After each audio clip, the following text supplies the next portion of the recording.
Instead of 50-50. The benefit of getting the FAMs is okay, wait. Yeah, the benefit of getting FAMs is you're okay with the matchup and you're okay with your lane to lane matchup. Yeah. That's what I'm saying. Like you kinda hold on to the Yuzhong. You kinda man to man the Yuzhong. Like you can mirror where the Yuzhong wants to go, kinda block him off. Yeah, you just try to also help contain him, and also you're kind of a front line as well, alongside Yes. not just only the Fredrin being available to you. So let's see how it all comes together here. Echo and AP Bren, one of these teams is going to have their first match loss after this game. Let us know in the comment section below who you're rooting for. Hashtag Echo, hashtag AP Bren, alongside your user ID and user server number.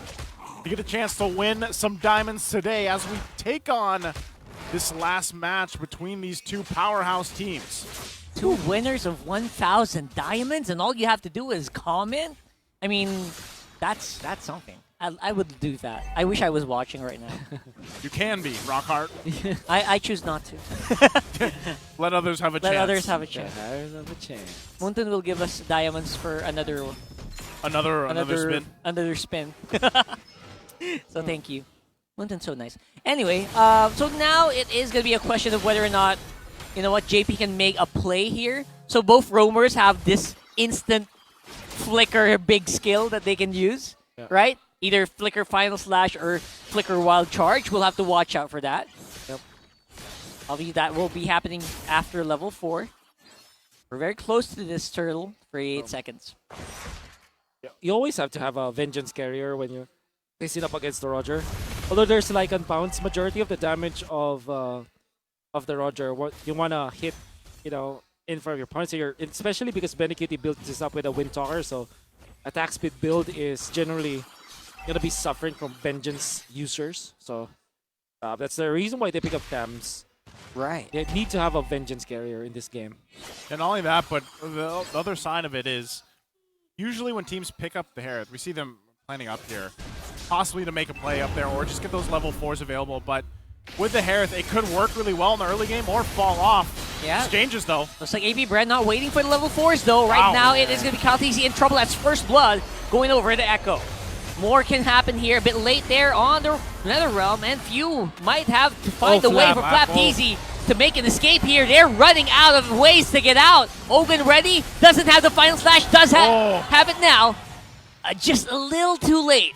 That bit of XP that Ogwin needed to hit level 4 and maybe activate the final slash could have saved Flapteasy. But then again, that's Echo knowing when to fight. Sanford's Yuzhong. Yep. It's just literally a superstar trigger that you saw from there, just manhandling AP Bren on his own. Well, not literally on his own because CASTER played this well.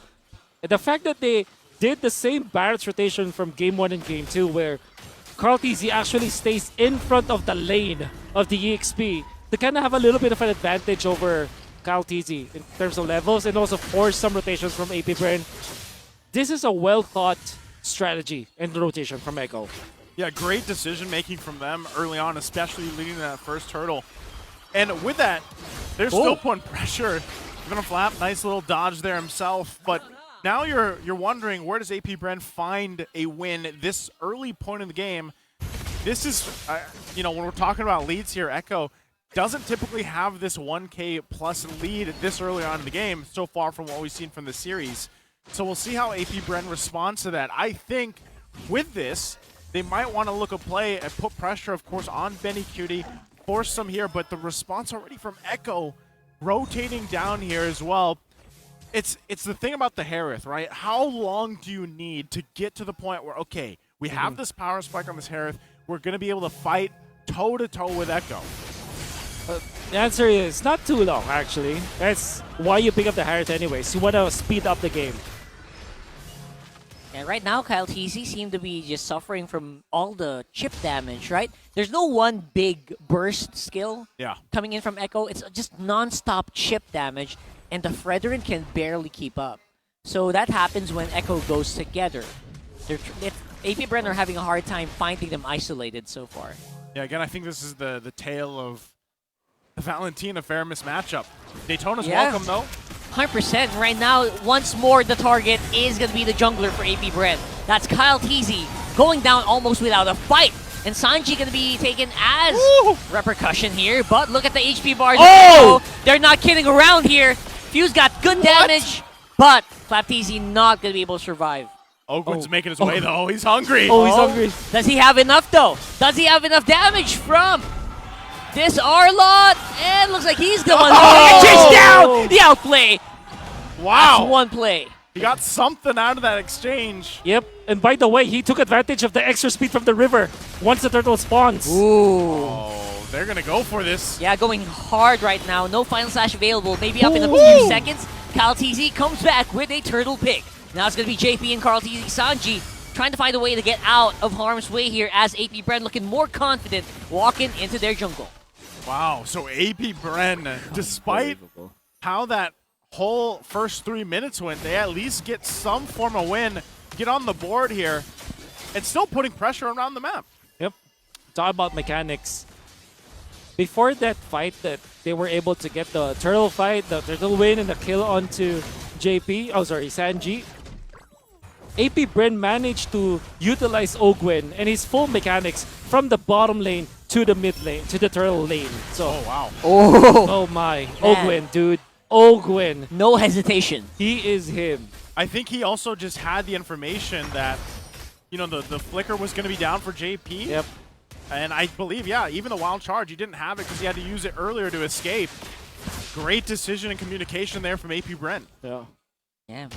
Ogwen basically trying to capitalize on his mobility as an Arlott. Exactly. And he still has some good damage, right? The base damage from his skills are still making a mark onto even very tanky heroes such as the Barats. Oh, they forced the ult. Oh, they got it. Oh, Zaman Force.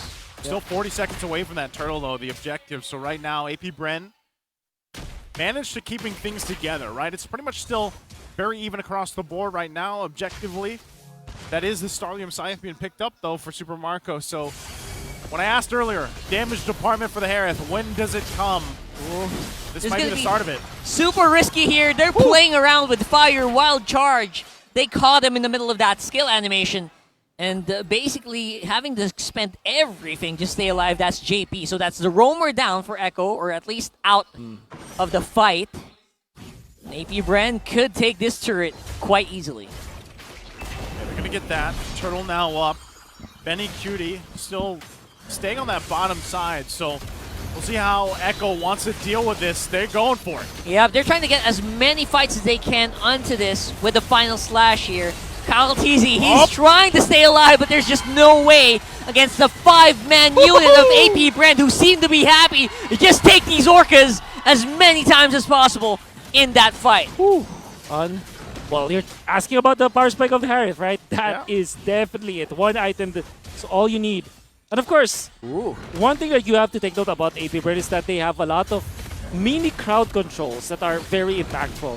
Final Slash, there's the stun from Ogwen, of course the crowd control chain from the Fredrin, some snags from both you as well as Flap. If you combine that all together, it seems like they have big ticket ultimates, right? They don't have like big Minoan Furies, wild charges, or any of those kind of big ticket ultimates, but small and spammable stuns we can already see. Well, we can see the question here.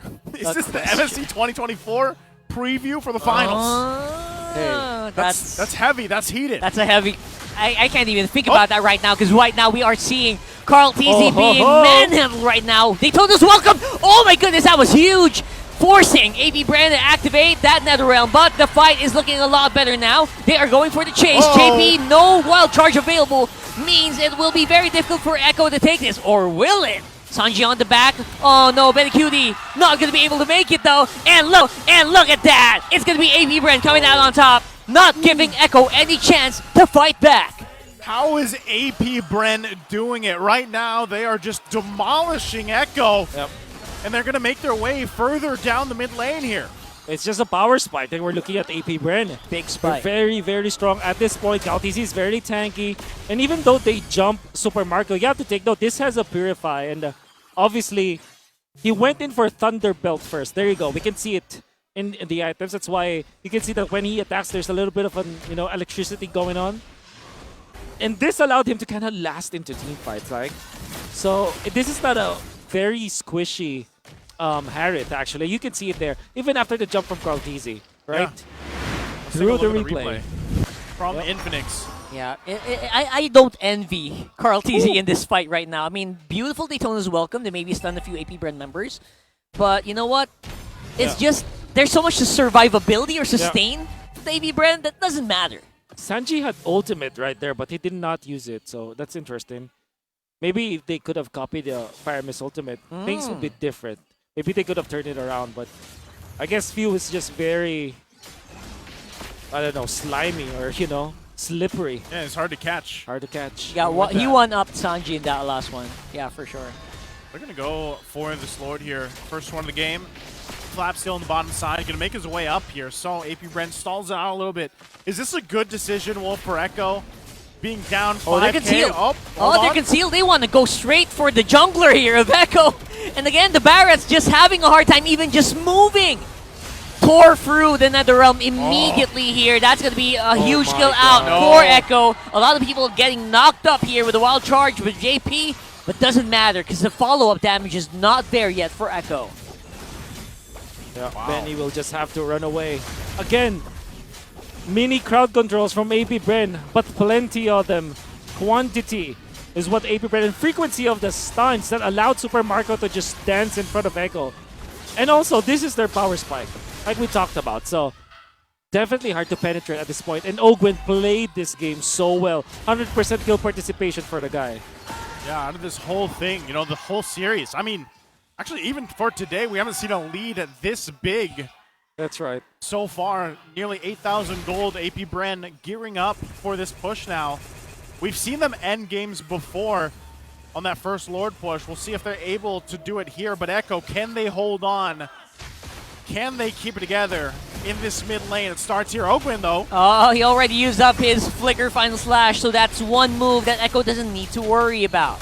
That might mean they have a better chance of defending this. Okay, looks like Echo's going to be all right for now. They still have pretty good clear to handle this. The other thing, though, is how much time do they need for Benny Cutie to be online? Conceal play is going to be used. No commitment. Final Slash is up, but there you go, the Double power of CC nature. Oh. Yeah. Beautiful passive here. And there you go. Echo with their own Final Slash. Gonna be countered by the Netherrealm, and everyone just getting pushed back here. These mini stuns, man. Wolf, you pointed it out. These mini stuns are stopping everyone from getting out of harm's way. Oh, Few recalling? What? That's new. Okay. He's feeling confident. That's as they get rare. the base turrets down. Yeah.